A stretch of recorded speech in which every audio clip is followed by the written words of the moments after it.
Kaderisasi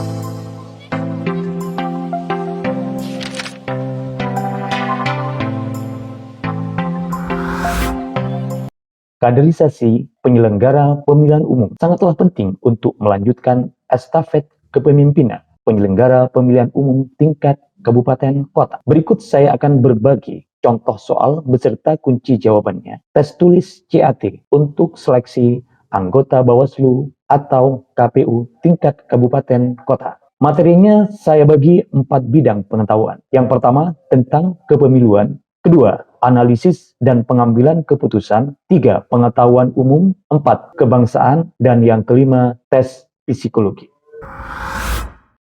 Contoh soal yang pertama. Analisis SWOT adalah alat yang digunakan untuk A. Menganalisa kekuatan, kelemahan, peluang, dan ancaman.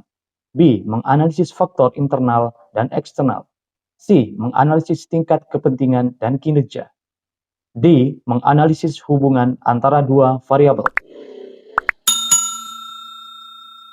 Jawaban yang tepat adalah A. Menganalisis kekuatan, kelemahan, peluang, dan ancaman. Kepanjangan dari SWOT adalah Strengths, Weaknesses, Opportunities, and Threat. Digunakan untuk menganalisis kekuatan, kelemahan, peluang, dan ancaman dalam sebuah organisasi dan proyek. Soal yang kedua. Ketika mengambil keputusan, penting untuk mempertimbangkan A. Tujuan yang ingin dicapai. B. Ketersediaan waktu. C. Ketersediaan sumber daya. Yang D. Semua jawaban benar. Jawaban yang benar adalah D. Semua jawaban benar. Ketika mengambil keputusan, penting untuk mempertimbangkan tujuan yang ingin dicapai, ketersediaan waktu, dan ketersediaan sumber daya. Yang ketiga, metode pengambilan keputusan yang didasarkan pada intuisi dan pengalaman pribadi disebut A. Analisis keputusan. B. Pengambilan keputusan rasional. C. Pengambilan keputusan intuitif. D. Pengambilan keputusan kelompok. Jawaban yang benar adalah C. Pengambilan keputusan intuitif. Karena pengambilan keputusan intuitif didasarkan pada intuisi dan pengalaman pribadi. Sedangkan pengambilan keputusan rasional didasarkan pada analisis dan pengambilan keputusan kelompok, melibatkan beberapa orang dalam pengambilan keputusan. Soal yang keempat. Peta kendali digunakan untuk A. Menunjukkan perubahan dalam data dari waktu ke waktu. B. Mengukur tingkat kepuasan pelanggan. C. Mengukur kinerja karyawan. D. Mengukur tingkat produksi. Jawaban yang benar adalah A. Menunjukkan perubahan dalam data dari waktu ke waktu. Karena peta kendali digunakan untuk menunjukkan perubahan dalam data dari waktu ke waktu. Biasanya untuk mengidentifikasi penyebab variasi dan meningkatkan proses. Yang kelima, faktor yang harus dipertimbangkan dalam mengukur efektivitas sebuah program adalah A. Tujuan yang ingin dicapai. B. Biaya program. C. Ketersediaan sumber daya. D. Semua jawaban benar. Jawaban yang benar adalah semua jawaban benar. A, B, dan C. Karena faktor yang harus dipertimbangkan dalam mengukur efektivitas sebuah program adalah tujuan yang ingin dicapai, biaya program, dan ketersediaan sumber daya. Semua faktor ini saling terkait dan mempengaruhi efektivitas program secara keseluruhan. Yang keenam, sebuah partai politik memperoleh 25% suara dalam suatu pemilihan.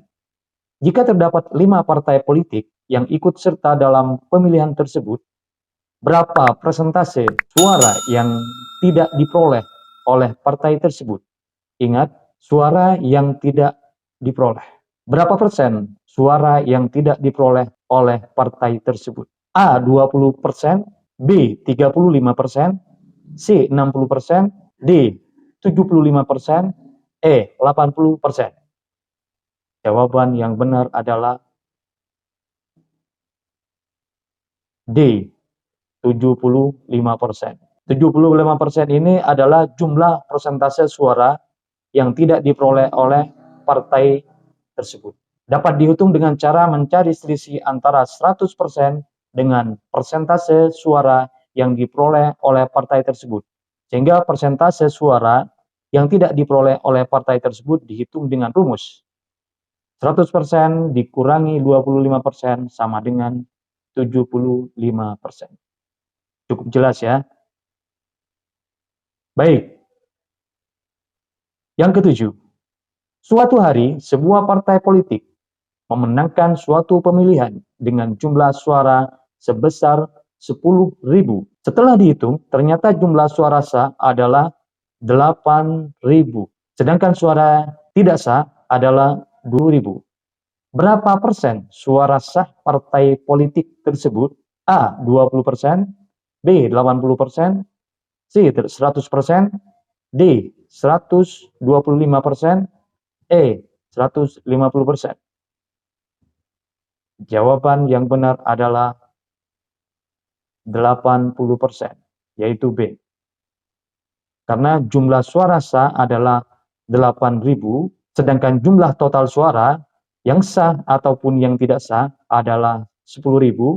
Oleh karena itu, persentase suara sah partai tersebut adalah 8.000 dibagi 10.000 kali 100%. Ditemukan datanya 80%. Cukup jelas ya? Baik, soal yang ke-8. Pada suatu pemilihan kepala daerah, terjadi pengaduan tentang dugaan pelanggaran pemilihan kepala daerah oleh pasangan calon tertentu. Dalam hal ini, tugas Bawaslu adalah A. Menindaklanjuti pengaduan tersebut, B. Mengadili pasangan calon yang dilaporkan tersebut, C. Menghentikan sementara pemilihan kepala daerah, D. Memberikan sanksi kepada pasangan calon tersebut. Yang benar adalah A. Menindaklanjuti pengaduan tersebut. Karena tindakan pertama yang harus dilakukan Bawaslu adalah menindaklanjuti aduan tersebut untuk memastikan pelanggaran tersebut bisa dibuktikan atau tidak. Soal yang ke-9. Seorang pengamat politik menyatakan bahwa dari total pemilih pada suatu daerah, sebanyak 60% akan memilih calon A, 30% akan memilih calon B, dan sisanya akan golput. Jika jumlah pemilih pada daerah tersebut adalah 20 orang, berapa jumlah pemilih yang kemungkinan besar akan memilih calon B? A. 2.000, B. 4.000, C. 6.000, D. 8.000, E. 12.000. Jawaban yang benar adalah B. 4.000. Karena jumlah pemilih yang kemungkinan besar akan memilih calon B dapat dihitung dengan menggunakan persentase pemilih calon B dari total jumlah pemilih. Jadi jumlah pemilih calon B adalah 30% kali 20.000 sama dengan 0,3. Lalu dikalikan 20.000 sama dengan 6.000. Karena yang diminta adalah jumlah pemilih yang kemungkinan besar, maka jawaban yang benar adalah B, 4.000. Karena sebagian dari pemilih kemungkinan akan golput. Cukup jelas ya? Baik, soal yang ke-10. Salah satu alat analisis keputusan yang berguna dalam mengevaluasi alternatif adalah A. Diagram Pareto, B. Diagram Ishikawa, C. Analisis SWOT, D. Analisis biaya manfaat.